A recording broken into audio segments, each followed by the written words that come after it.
They are only on TV studios. Vijayendra ಒಂದು ಮಾತಾಡಿ ಬಿಡದಿ ವಿಚಾರದಲ್ಲಿ ಕೇಂದ್ರೀಕರಿತವಾಗಿ ಪ್ರಶ್ನೆ ಮಾಡಬೇಕು ಹಲವಾರು ಪ್ರಶ್ನೆಗಳನ್ನ. ಇಲ್ಲಾಂದ್ರೆ ಸಿಚುವೇಶನ್ ವಿರೋಧ ಪಕ್ಷ ಬಿಜೆಪಿ ಹೆಂಗಾಗ್ತಾ ಇದೆ, ಅಲ್ಲಿರುವಂತಹ ವಿರೋಧ ಪಕ್ಷದ ನಾಯಕರು ಅಥವಾ ರಾಜ್ಯಾಧ್ಯಕ್ಷರು ಆದ್ರೆ ಎತ್ತೇರಿಗೆ ಕೋಣ ನೀರಿಗೆಲ್ಲ ಸ್ವಿಮ್ಮಿಂಗ್ ಪೂಲಿಗೆ ಅನ್ನಂಗ್ ಆಗ್ಬಿಟ್ಟಿದೆ ಅವ್ರಿಗೆ. ಈಗ ಬಿಡದಿ ವಿಚಾರದಲ್ಲಿ ವಿಜಯೇಂದ್ರ ಹೇಳ್ತಾರೆ ಅದು ಹೆಂಗಿದು ಕುಮಾರಸ್ವಾಮಿ ಮಾಡ್ತಿದ್ದಾರೆ, ನಮ್ದೇನಾದ್ರೂ ಸಾಂಕೇತಿಕ ಬೆಂಬಲ. ಈ ಸಾಂಕೇತಿಕ ಬೆಂಬಲ ಅಂದ್ರೆ ಏನು? ಆಯ್ತಪ್ಪ, ಪಾದಯಾತ್ರೆಯಿಂದ ಘೋಷಣೆ ಮಾಡಿದ್ದೆ ಅವರು ಸರ್. ಸಾಂಕೇತಿಕ ಬೆಂಬಲ ಅಂದ್ರೆ ಏನು? ಅಂದ್ರೆ ಸೀರಿಯಸ್ ಆಗಿಲ್ಲ ಅಂದಂಗ ನಾವು ಸೀರಿಯಸ್ ಆಗಿಲ್ಲ, ನಾವು ಸುಮ್ಮನೆ ಸಾಂಕೇತಿಕ ತೋರಿಕೆಗೆ ಮಾಡ್ತಾ ಇದ್ದೇವೆ.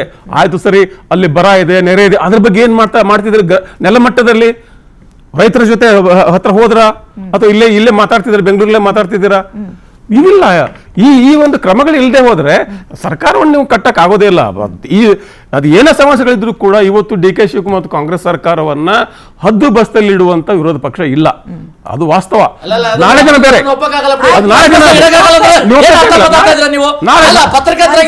ವಿಶ್ಲೇಷಣೆ ಮಾಡಿ ಯಾರೇನು ಮಾತಾಡೋದು ಕೆಲಸ ಅಲ್ಲ. ಬಿಜೆಪಿ ಅಧಿಕಾರ ಇದೆ, ಬಿಜೆಪಿ ಪ್ರಶ್ನೆ ಮಾಡ್ತದೆ, ಬಿಜೆಪಿ ಸರ್ಕಾರ ರಚನೆ ಮಾಡ್ತೇವೆ, ಕೇಂದ್ರದಲ್ಲಿ ನಾವಿದ್ದೀವಿ ಅನ್ನೋದ್ರ ಮರಿಬೇಡಿ. ಕೇಂದ್ರದಲ್ಲೇ ರಾಜೀನಾಮೆ ಕೊಟ್ಟರಲ್ರಿ, ಕೇಂದ್ರದಲ್ಲೇ ರಾಜೀನಾಮೆ ಕೊಡ್ತಿದ್ರಲ್ರಿ. ಮಾತಾಡಿ ಕಾಂಗ್ರೆಸ್ ಅವ್ರ ಬಗ್ಗೆ ಮಾತಾಡ್ತಕ್ಕಂಥದ್ದಲ್ಲ. ಕೇಂದ್ರದಲ್ಲಿ ನಾವಿದ್ದೀವಿ ಅಂತ ನಾವು ಬರ್ತೀವಿ.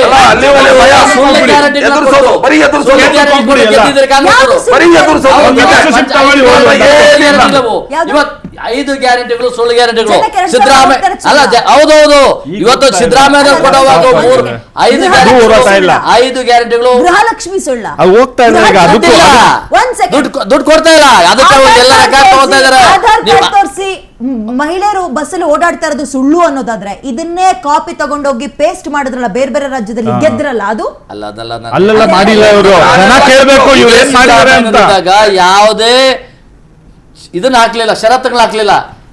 DK ಶಿವಕುಮಾರ್ ಬಂದ ತಕ್ಷಣ 100 ಸಲ ಆಗ್ತಾ ಇದಾರೆ. ಅದು ನಿನ್ ಮನೇಲಿ ಕರೆಂಟ್ ಇದೆ ಅಂದ್ರೆ ಇದಕ್ಕೆ ಕಾರಣ ಅಲ್ಲೆಲ್ಲ ಪ್ರಶ್ನೆ ಮಾಡಕ್ಕೆ ಇದ್ದೀವಿ, ಪ್ರಶ್ನೆ ಕೇಳ್ತೀವಿ. ಏನೋ ಯಾಮಾರಿಸಿ ಗೆಲ್ಸ್ಬಿಟ್ರು, ಯಾಮಾರಿಸಿ ಕಾಂಗ್ರೆಸ್ ಅವ್ರು ಗೆಲ್ಸ್ಕೊಂಡ್ಬಿಟ್ರು ಅಂದ್ರೆ ಈಗ ಅದಕ್ಕೆ ಹೌದು ಒಂದು ಕೂಡ ರಾಜ್ಯದ ಜನ ಕಾಕಾ ಪಾಟೀಲ ಅಂದರು.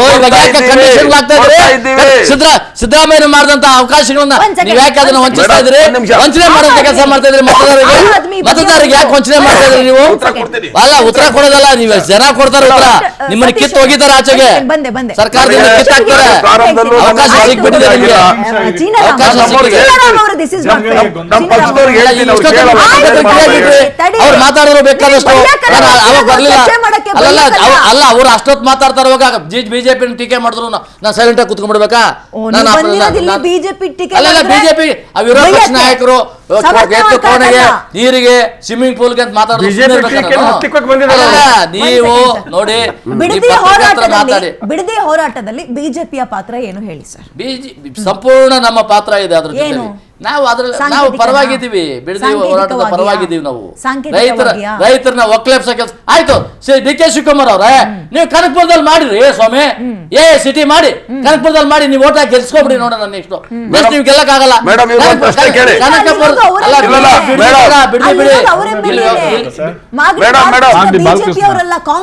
ಹೌದು, ಶಾಸಕರೇ ಮಾಡ್ತಾ ಇರೋದು. ಮುಖ್ಯಮಂತ್ರಿಗಳು ನಾನ್ ಮಾಡೇ ತೀರ್ತೇನೆ, ನಾನ್ ಮಾಡೇ ಮಾಡ್ತೀನಿ ಅಂತಾರಲ್ಲ, ಕನಕಪುರದಲ್ಲಿ ಮಾಡಪ್ಪ. ಈ ಯೋಜನೆ ಯಾರು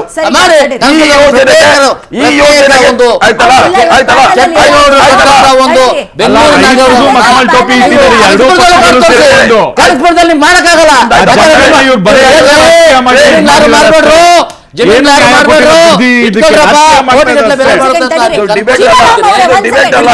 ನೀವು ಅನ್ಯಾಯ ಅಲ್ಲ, ಡಿಬೇಟ್ ಅಲ್ಲ, ತೋರಿಸಿ ಮುಖ್ಯಮಂತ್ರಿ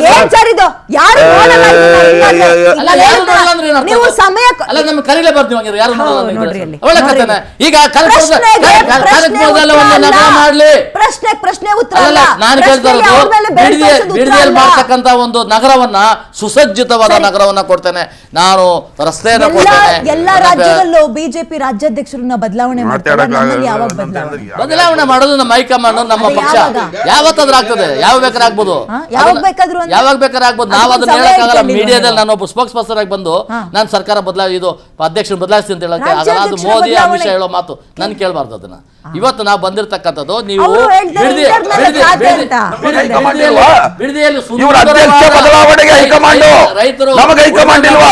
ತಡೀರಿ, ಆಯ್ತು, ಹೈಕಮಾಂಡ್ ಆಯ್ತು. ಕತೆ ಮಾಡ್ಕೊಳ್ರಿ. ಪ್ರಕಾಶ್ ಅವರೇ, ಒಂದ್ second. ಕನಕಪುರದಲ್ಲಿ ಮಾಡಿಸಿ ಒಂದು ದಯವಿಟ್ಟು ಸುಂದರವಾದ ವಿಷಯಾಂತರ ಮಾಡ್ಬೇಡ್ರಿ, ವಿಷಯಾಂತರ ಮಾಡ್ಬೇಡಿ. ಸ್ವಲ್ಪ ಹೊತ್ತು. ಕನಕಪುರ ಬಗ್ಗೆ ಮಾತಾಡೋಣ. ಇರೋ ಸತ್ಯ ಕನಕಪುರದಲ್ಲಿ ಮಾಡಿ, ಒಂದು ನಗರ ಮಾಡಿ. ಅದು ಟೌನ್ಶಿಪ್ ಬಗ್ಗೆ ಮಾತಾಡೋಣ, ಟೌನ್ಶಿಪ್ ಬಗ್ಗೆ BJP, ಮಾತಾಡೋಣ. ಕಾಂಗ್ರೆಸ್ ಇಬ್ರದ್ದು ಆಡಿಯೋ ಮ್ಯೂಟ್ ಮಾಡಿ ಸ್ವಲ್ಪ ಹೊತ್ತು.